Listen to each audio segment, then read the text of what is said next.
Quand Toriyama crée des histoires, que ce soit Sandland, Dr. Slump ou bien sûr Dragon Ball, il avait pour habitude de les intégrer dans le même univers, The World ou Dragon World pour les intimes. C'est pour ça que tous ces personnages sont interconnectés et qu'ils peuvent faire des caméos en fonction de la temporalité. Mais pourquoi donc je parle de tout ça? Eh bien, c'est pour une bonne raison. C'est parce qu'en 2008, Akira Toriyama, avec son gigabro Masakazu Katsura, le premier pour le scénario et le second pour les dessins, nous ont pondu un recueil d'histoires très intéressant, Katsura Akira. Notamment pour l'introduction d'une milice spatiale dans The World et qu'on verra beaucoup dans Dragon Ball Super. Bon, même si ce dernier, c'est comment dire, pas terrible pour rester poli. Mais ça fera office d'une prochaine vidéo pour expliquer tout ce qui ne va pas dans DBS. Bref, je disais donc, Katsura Akira introduisait une milice spatiale, la Patrouille Galactique. Katsura Akira se divise en deux histoires, Trop Forte Sashie et Gia. Dans Trop Forte Sashie, une race d'extraterrestres, les Octos, se font maltraiter sur leur planète d'origine par un groupe de malfaiteurs.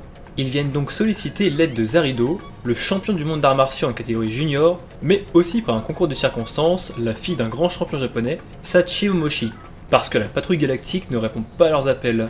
Bien sûr, les Octos ne leur demandent pas de faire ça gratos, en échange, ils pourront choisir une récompense dans un catalogue. Et c'est là qu'on retrouve tout le génie de Toriyama dans son écriture, un mélange subtil entre humour absurde et situations très sérieuses.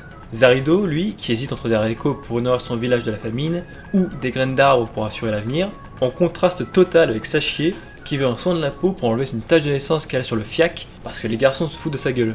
Parmi les deux histoires, c'est celle qui est la plus courte et la moins prise de tête. Après, c'est pas pour autant qu'elle reste pas très intéressante pour le côté comique, qui rappelle les premières heures de Dragon Ball.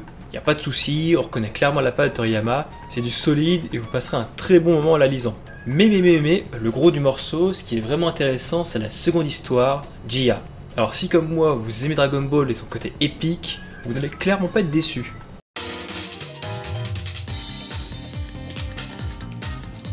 Dio met en scène Beniya Kaede, une jeune femme d'une vingtaine d'années, issue d'une famille aisée, se rendant à une soirée assez huppée en compagnie de Kyomanji Yukio, son assistant / serviteur. Il faisait exprès de se dépêcher parce que dans la région sévit depuis quelques mois un vampire meurtrier, Vampa, accompagné d'une trentaine de puces géantes pour l'aider à capturer des jeunes femmes pour étancher sa soif de sang humain.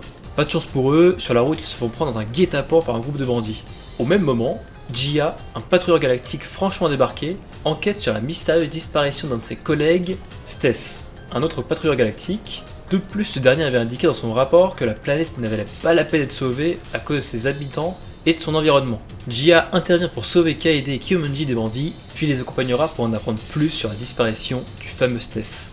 Bon, que dire à part que si vous aimez Dragon Ball et plus particulièrement Dragon Ball Z, la cantine va être très bonne, ça c'est sûr. On y retrouve tout ce qui a fait le charme de cette œuvre, un méchant charismatique facilement reconnaissable, des combats de grande vertu à base d'explosions de ville, et un enjeu important pour qu'on puisse s'attacher aux personnages tout en étant curieux d'en apprendre plus sur les patrouilleurs galactiques et le background qui les entoure.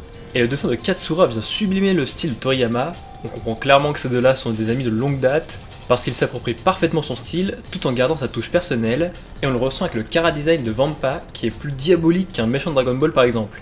Gia nous introduit parfaitement le rôle des patrouilleurs galactiques, qui est de sauver des planètes de diverses menaces, comme la lutte extraterrestre hostile, ou la protection de menaces environnementales, comme une météorite qui pourrait rentrer en collision avec la planète. Et que même s'ils sont supposés être les défenseurs de toute la galaxie, tous les patrouilleurs ne sont pas des anges descendus des cieux, et que comme partout, il existe des crapules. Alors pour ma part, Katsura Akira c'est eu tout bon, et vous pouvez y aller les yeux fermés, d'autant plus si vous êtes fan de l'univers de Toriyama. Et si au contraire son univers vous en touche une sans bouger l'autre, ça vous fera un très bon one shot à lire. Katsura Akira ouvrit les portes pour les patrouilleurs galactiques, mais un autre livre viendra compléter ce qui les a introduits, à suivre.